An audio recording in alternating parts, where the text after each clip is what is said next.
उन्होंने कहा है कि अवध से ये उन्होंने साफ किया है, मगध से तेजस्वी जी साफ करेंगे इन्हें। तो सफाई अभियान हमारा भी शुरू हुआ है। भाजपा ही सिर्फ शुद्धिकरण थोड़ी करवाती है, हम भी तो बिहार का शुद्धिकरण करेंगे इनका बिहार से पलायन करवा के। तो हम इसी चक्कर में हैं कि जल्द से जल्द, क्योंकि देखिए हमें पलायन बिल्कुल पसंद नहीं है जब बेरोजगारों का पलायन होता है, लेकिन भाजपा का जब बिहार से पलायन होगा, बिहार एकदम चकाचक हो जाएगा, बढ़िया रास्ते पे निकलेगा। दोस्तों, अभी तो था मस्ती का माहौल, अब शुरू होती है असली बहस। ये है वाइब विचार, सच, सवाल और सीधी बात। वीडियो पसंद आए तो लाइक जरूर करें, क्योंकि हमारे लीडर के पास विजन भी है और युवा है। जैसे आपने शुरू में लिखा ना, युवा है, करने की शक्ति भी है और बदलाव चाहते भी हैं। जो बुजुर्ग हो गए, मुझे लगता है कि सब थक गए हैं, कुछ करना नहीं चाहते। राहुल गांधी से पूछा गया प्रेस कॉन्फ्रेंस में, उन्होंने तो कहा नहीं कि हाँ तेजस्वी जी सीएम बनेंगे, जबकि तेजस्वी कह चुके हैं पीएम बनेंगे। इंडिया गठबंधन में ये मत कहिए सब ठीक ठाक है, सब बहुत बढ़िया चल रहा है, अभी चीजें कुछ फाइनलाइज होनी बाकी है ना, मान लीजिए इस बात को। आपने राहुल जी के वो वक्तव्य को नहीं सुना जहां वो कह रहे थे कि अगर 2020 में वोटों की चोरी नहीं हुई होती तो तेजस्वी जी मुख्यमंत्री बन गए होते। और दूसरी बात, मुख्यमंत्री जनता चुनती है, और बिहार में तो अब तेजस्वी जी खुद भी कह देंगे कि मुझे मुख्यमंत्री नहीं बनना, जनता जबरन बनाएगी, क्योंकि उन्होंने 17 महीने के कार्यकाल को देखा है। एक निष्क्रिय मुख्यमंत्री है और दूसरी तरफ एक डिप्टी सीएम, जो डिप्टी सीएम रहते हुए नौकरी भी देते हैं, आर्थिक न्याय सामाजिक न्याय दोनों करते हैं, एक का सर्वे करवा करके और नौकरियां बांट करके। तो बिहार तो अपना मुख्यमंत्री चुन चुका है, बिहार अपना ध्रुव तारा चुन चुका है जो उनको सही दिशा दिखाएगा। हमारे बिहारी में कहते हैं ना, भुरुकुआ तारा, भोर का तारा, अब जो देखिए, सही दिशा दिखाता है। प्रियंका सुनिए, आप यात्रा निकाल रही हैं, आप यात्रा निकाल रही हैं, देखिए ठीक है, लेकिन जमीन पर बीजेपी जेडीयू का प्रचार भी जबरदस्त चल रहा है, उसका शोर नहीं हो रहा। नीतीश जी ने देखिए 10,000 रुपए देने का ऐलान कर दिया। अमित शाह का भाषण सुनिए आप, घुसपैठिया बचाओ यात्रा कर रहे हैं आप। नहीं, अमित शाह जी जानते मानिक जी क्या कर रहे हैं? भाजपाई घुसपैठिया बिहार में घुसाओ यात्रा ये कर रहे हैं, क्योंकि अभी तक हमें इस बात का जवाब चुनाव आयोग ने नहीं दिया है कि भाजपा के जो महामंत्री बनाए गए प्रदेश के भीखू भाई दलसानिया, वो हमारे वोटर कैसे बन गए। इसीलिए हम कह रहे हैं भाजपा अपना घुसपैठिया घुसा रही है बिहार में, उनको वोटर बना रही है, जो जेन्युइन वोटर्स है उनका नाम हटा रही है, उड़ा रही है। ये भाजपा कर रही है। हम तो चाह रहे हैं कि वोटर लिस्ट पूरी तरीके से साफ हो, इसीलिए हम चाहते हैं कि किसी तरह कोई ट्रस्ट डेफिसिट ना रहे। हमारा पूरा फोकस वही है, भले ये किसी तरह घुसवाएंगे लेकिन हम सबका नाम हटवाएंगे, आप देखिएगा। बहुत बढ़िया, चलिए कम से कम आपने एसआईआर की प्रक्रिया में अपना भरोसा तो जताया। तेजस्वी यादव ने वीडियो जारी कर दिया कि भैया वो क्लेम्स एंड ऑब्जेक्शंस में आप हमारे कार्यकर्ता भी जुड़े, नाम कटवाएं, जुड़वाएं, इसको सही करवाएं। फिर सुप्रीम कोर्ट भी आप पहुंच गए कि 1 हफ्ते की डेडलाइन क्लेम्स ऑब्जेक्शंस की बढ़ा दीजिए। आपने स्वीकार कर लिया क्या आखिरकार सुप्रीम कोर्ट के आदेशों के बाद एसआईआर की प्रक्रिया को? मानक जी, सुप्रीम कोर्ट जब हमारे पक्ष में सारे आदेश दिए हैं, मतलब कहते हैं ना हमारी तरफ की नकेल कस देना, भाजपा को नकेल कसा गया है, चुनाव आयोग को भी सुप्रीम कोर्ट ने किया है। क्योंकि उन्होंने कहा था कि हम किनके नाम क्यों काटे, हम बताएंगे नहीं, हम आधार कार्ड अपनाएंगे नहीं। सुप्रीम कोर्ट ने कहा आपको सारी चीजें करनी होंगी, और हमने जनता के हित के लिए यह कहा कि आपको समय बढ़ाना होगा। और हम एसआईआर के खिलाफ कभी नहीं थे, हम उस प्रक्रिया में जो उलझने आ रही थी, जो समस्याएं पैदा की जा रही थी, हम उसके खिलाफ थे। ठीक है, ओके। और 10,000 रुपए पे आपका रिएक्शन क्या है? 10,000 रुपए हर परिवार की महिला के अकाउंट में चले जाएंगे सितंबर में। देखिए मानक जी, हमारा तो है कि माई बहन मान योजना के तहत हर महिला को 2,500 रुपए मंथली मिलना चाहिए, क्योंकि वो महिला का अधिकार है। 10,000 में कौन सा बिजनेस खड़ा हो जाता है, मुझे बताए तो नीतीश कुमार जी। थोड़ा बाहर निकले, जनता के बीच आए, महिलाओं के 6 महीने बाद 2 लाख और देंगे बोल रहे हैं, क्योंकि माई बहन मान योजना पर भरोसा है। 6 महीने बाद 2 लाख और देंगे, 2 महीने बाद 2 लाख। आज तक उस 2 लाख का तो कुछ पता नहीं चला। जो हम लोगों ने जब कास्ट सर्वे करवाया था तो हमें 90,000 प्लस फैमिली मिली थी जो गरीब परिवार थे। हमने तो कहा कि उनको 2 लाख हम देंगे ताकि वो खुद का स्वरोजगार शुरू कर पाए। दिए क्या? नहीं मिला अभी तक। अभी ओके, के शर्मा, के अखिलेश यादव भी पहुंच गए स्टालिन के बाद, रेवंत रेड्डी के बाद। ऐसा लग रहा है इंडिया गठबंधन मजबूत दिख रहा है बिहार में। देखिए मानक जी, हम ये जितने लोग पहुंच रहे हैं इससे हमारी जीत का और विश्वास बढ़ रहा है। हम तो चाहते हैं कि इस तरह की और रैलियां ये चुनाव तक करते रहें, और जो कुछ उसके अंतर्गत हो रहा है ये होता रहे, तो हमें बहुत चुनाव प्रचार की आवश्यकता नहीं। और ये बहुत स्पष्ट है, आपने बहुत सी बातों का जिक्र किया। प्रधानमंत्री जी को जो माता जी को गाली दिया गया, आपने बंगाल का उपयोग किया जिसमें अमित भाई को गला काट देने की बात की है, आपने उसका जिक्र नहीं किया। मैं समझ सकता हूँ कुछ मजबूरी होगी, लेकिन नहीं, कोई मजबूरी नहीं। के शर्मा उस पर डिबेट हम कल कर चुके हैं, कोई मजबूरी नहीं, कल डिबेट कर चुके हैं। नहीं, लेकिन आप जब पुराने पिछले इतनी बातों का जिक्र अपने उपहार प्रस्तावना में किया तो उसका भी जिक्र कर लेते। तो ये बौखलाहट है मानव जी, ये हताशा है, ये निराशा है। माँ बहन की गाली देना, वैसे इनकी संस्कृति है। और ये के आरजेडी के उन गुंडे और अराजक तत्वों को एक मैसेज है कि आज जब हम मंच से देश के प्रधानमंत्री को माँ बहन की गाली दे सकते हैं, तो कल हम सत्ता में आएंगे तो किसी बिहारी को नहीं छोड़ेंगे।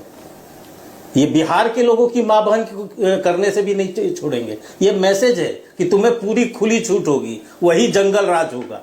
जब आज गाली दे सकते हैं देश के प्रधानमंत्री को माँ बहन की, तो कल तुम किसी को भी बिहारियों की माँ बहन करते रहना, हम कुछ नहीं बोलेंगे। क्योंकि 2 दिनों से 3 दिनों से ना राहुल गांधी के मुंह से एक शब्द निकल रहा है, ना तेजस्वी यादव के मुंह से निकल रहा है, ना जो है लालू प्रसाद यादव के मुंह से एक शब्द निकला। तो ये मौन स्वीकृति है कि आप इस तरह की गाली गलौज मंचों से आप कीजिए और हम इसको स्वीकारेंगे। खैर, गला काटने की बात आपने पश्चिम बंगाल की कि देश के गृह मंत्री का गला काट दो, तो ये स्तर इतना निचला स्तर विपक्ष का हो चुका है।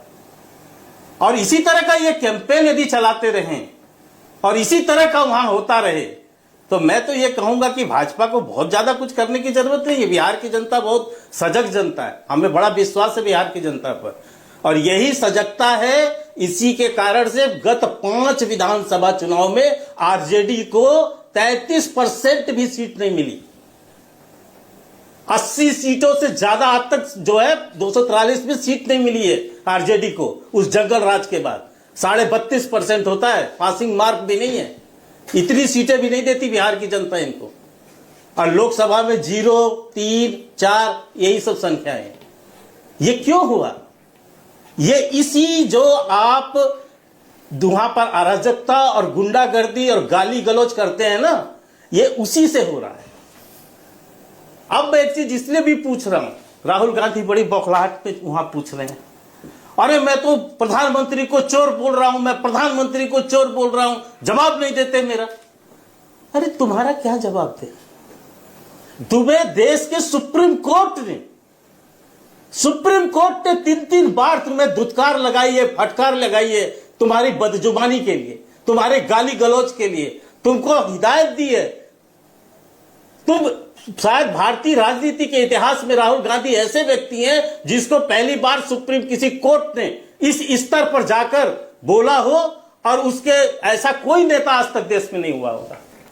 वो स्तर है राहुल गांधी की आज।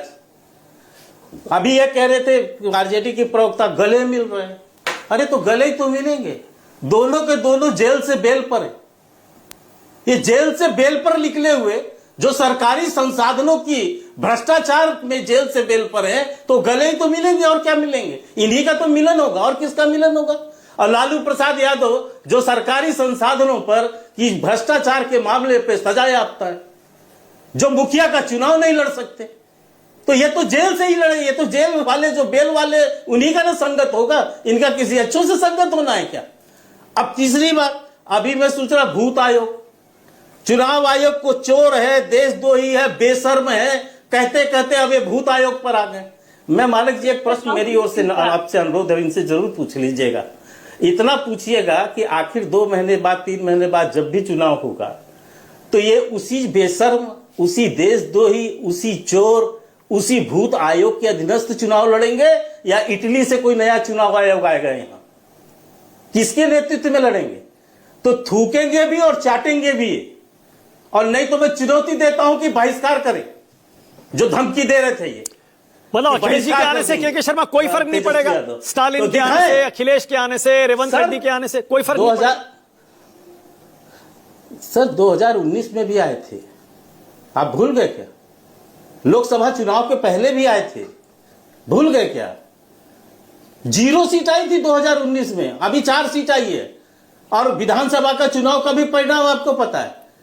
और दूसरी बात, अच्छा है रेवंत रेड्डी को लाना चाहिए, स्टालिन को लाना चाहिए। ये वही रेवंत रेड्डी है ना जो कह रहे थे कि बिहार का डीएनए जो है हमारे डीएनए से बहुत कमजोर है। ये वही है ना स्टालिन की पार्टी जो कहती थी कि बिहारी शौचालय साफ करते हैं, हमारे यहाँ ठेला लगाते हैं, आप भी तो लाएंगे ना एनडीए के नेताओं को, एनडीए के मुख्यमंत्रियों को आप भी लाएंगे, बाकी राज्यों से अपने मुख्यमंत्रियों को आप भी लाएंगे, तो वो भी लाएंगे। सर बिल्कुल मेरी बात सुनिए सर, मुझे आपको बिल्कुल मैं कह रहा हूं कि जिसको चुनाव प्रचार में बहुत से लोग आते हैं, आना ही चाहिए, लेकिन आप ऐसे पर्सनालिटीज को ला रहे हैं जो पर्सनालिटी बिहार के ही लोगों के युवाओं पे प्रश्न उठा रहे हैं। तो वो आएंगे तो उनका जवाब बिहार की जनता जो है देगी बहुत अच्छे ढंग से। उनको सब समझ है। ओके, सर, नीरज बिहार मिश्रा, इतना कमजोर देश नीरज मिश्रा। प्रदेश नहीं है। बिहार 5 बार इनको चुनाव हराया है ना जंगल राज के बाद, लौटने नहीं दे रहा है इनको। इसीलिए नहीं दे रहा है क्योंकि उन्हें पता है कि ये जंगल राज फिर से किस तरह ओके, आएगा। नीरज मिश्रा, ये जो ओके, नौकरी के नीरज बदले मिश्रा, जमीन आज नीरज भी जो आप है बोलिए भाई। कोर्ट पे ही कार्रवाई चल रही है। नीरज बताइए, पहले तो अखिलेश यादव की पार्टी को कुछ सीटें देने पर अगर चर्चा हुई तो देंगे क्या? देखिए, सीटों की बात तो चलिए अभी आगे आएगी, पर अभी तो समझते हैं ना कि मानक भाई हो क्या रहा है। इस देश के अंदर एक एसआईआर की प्रक्रिया शुरू की गई जिसमें 65 लाख लोगों के वोट की चोरी की गई। उससे पहले जो लोकसभा